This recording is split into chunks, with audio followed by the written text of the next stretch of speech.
بسم اللہ الرحمن الرحیم۔ السلام علیکم۔ ایک عورت نے بتایا کہ ایک مرتبہ میرا شوہر کسی وجہ سے لمبی مدت کے لیے غائب ہو گیا۔ اس وقت میں ایک کم عمر بچے کی ماں تھی، جبکہ میرا بوڑھا باپ بھی ہمارے ساتھ ہی رہتا تھا۔ ہماری غربت اور مفلسی اپنی انتہا کو تھی اور اکثر اوقات ہمارے گھر میں کھانے کے لیے کچھ نہ ہوتا تھا۔ اگر دوپہر کو کچھ کھا لیتے تو رات کو بھوکا سونا پڑتا۔ صبر کے ساتھ ہم ہر حال میں اللہ تعالیٰ کا شکر ادا کرتے تھے۔ ایک رات تو بھوک اور افلاس نے ہمارا وہ امتحان لیا جو اس سے پہلے کبھی نہیں لیا تھا۔ میری بیٹی کو شدید بخار نے آ لیا۔ بچی کی بخار اور بھوک سے بری حالت دیکھ کر مجھے اپنی اور اپنے والد کی بھوک بھول گئی۔ ایسی بے کسی اور لاچاری پہلے کبھی نہیں دیکھی تھی۔ میری بے قراری حد سے بڑھی تو مجھے اللہ تعالیٰ کا یہ فرمان یاد آ گیا کہ بھلا کون ہے جو بے قرار کی التجا قبول کرتا ہے جب وہ اس سے دعا کرتا ہے، اور کون اس کی تکلیف کو دور کرتا ہے۔ جی ہاں، ہر قسم کی تکلیف، چاہے وہ بھوک کی ہو یا بیماری کی یا غربت و افلاس کی یا گناہوں کی، کون ہے اس ذات کے سوا جو ان سب تکلیفوں کو دور کرتا ہے۔ یہ سب سوچ کر میں اٹھی اور جا کر وضو کیا۔ واپس آ کر بچی کے ماتھے پر پانی سے بھیگی ہوئی پٹی رکھی اور اللہ تعالیٰ کے حضور نماز ادا کرنے کے لیے کھڑی ہوئی۔ نماز پڑھنے کے بعد ہاتھ اٹھا کر بچی کے لیے دعا کی، اس کے ماتھے سے پٹی اٹھا کر دوبارہ پانی سے بھگو کر اس کے ماتھے پر رکھی اور ایک بار پھر نماز ادا کرنے کے لیے کھڑی ہو گئی۔ نماز کے بعد ایک بار پھر بارگاہ الہی میں دعا کے لیے ہاتھ اٹھائے، دعا سے فراغت پر پانی کی پٹی تبدیل کی اور دوبارہ نماز کے لیے کھڑی ہو گئی، اور یہ عمل میں نے کئی بار کیا۔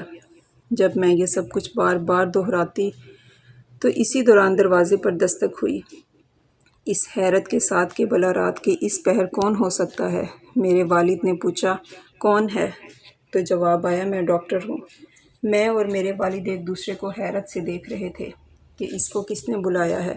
میرے والد نے جا کر دروازہ کھولا۔ ڈاکٹر نے آتے ہی پوچھا کہ مریضہ کدھر ہے، اور ہم نے سادگی سے بچی کی طرف اشارہ کر دیا۔ ڈاکٹر نے بچی کو چیک کیا اور کاغذ پر ایک نسخہ لکھ کر میرے ہاتھ میں تھما دیا، اور پھر بولا کہ لائیے میری فیس دیجیے اور میں چلتا ہوں۔ میں نے آہستگی سے اسے جواب دیا کہ ڈاکٹر صاحب، ہمارے پاس تو پیسے نہیں ہیں، بلکہ ہمارے پاس تو کچھ بھی نہیں ہے۔ میرا یہ جواب سن کر ڈاکٹر چلا اٹھا اور غصے سے بولا کہ اگر فیس دینے کے پیسے نہیں تھے تو مجھے آدھی رات کو فون کر کے کیوں بلایا تھا؟ کیوں مجھے اس طرح بے آرام کیا ہے تم لوگوں نے؟ ڈاکٹر کے منہ سے ٹیلی فون کا سن کر مجھے لگا کہ ڈاکٹر غلطی سے ہمارے گھر آ گیا ہے۔ میں نے ہمت کرتے ہوئے جواب دیا کہ ڈاکٹر صاحب، ہم نے آپ کو ٹیلی فون کر کے نہیں بلایا، بلکہ ہمارے پاس تو ٹیلی فون ہے ہی نہیں۔ یہ سن کر ڈاکٹر نے مجھ سے پوچھا کہ اچھا، تو کیا یہ فلاں شخص کا گھر نہیں ہے؟ میں نے کہا، نہیں ڈاکٹر صاحب، وہ ہمارا ہمسایہ ہے۔ یہ سن کر ڈاکٹر تھوڑی دیر خاموش رہا اور پھر ہمارے گھر سے نکل کر ہمارے ہمسائے کے گھر چلا گیا، اور ہم شرمندگی سے خاموش بیٹھے رہے۔ تھوڑی دیر گزری کہ ڈاکٹر صاحب دوبارہ ہمارے گھر آئے۔ ان آنکھوں میں آنسو اور روتی ہوئی آواز میں بولے کہ اللہ کی قسم، میں تمہارے گھر سے اس وقت تک نہیں جاؤں گا جب تک تمہارا پورا قصہ نہیں سن لوں گا۔ میں نے ڈاکٹر کو پورا قصہ سنا ڈالا کہ کس طرح میں بچی کے ماتھے پر پانی کی پٹیاں رکھ رہی تھی اور اللہ کے حضور دعا بھی مانگ رہی تھی۔ یہ سن کر ڈاکٹر جلدی سے اٹھ کر باہر چلا گیا، اور کچھ دیر کے بعد ہمارے لیے رات کا کھانا، بچی کے لیے دوائیں اور کچھ گھریلو ضروریات کے سامان کے ساتھ لوٹا، اور ساتھ ہی یہ بتایا کہ اس کی طرف سے ہمیں ہر مہینے ایک تنخواہ اس وقت تک ملتی رہے گی جب تک اللہ چاہے گا۔ یہ تھی اللہ تعالیٰ پر توکل اور بھروسے کی کہانی۔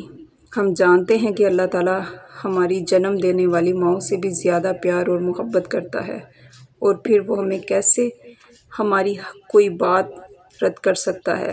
ہماری کون سی دعا ہے جو قبول نہیں کر سکتا؟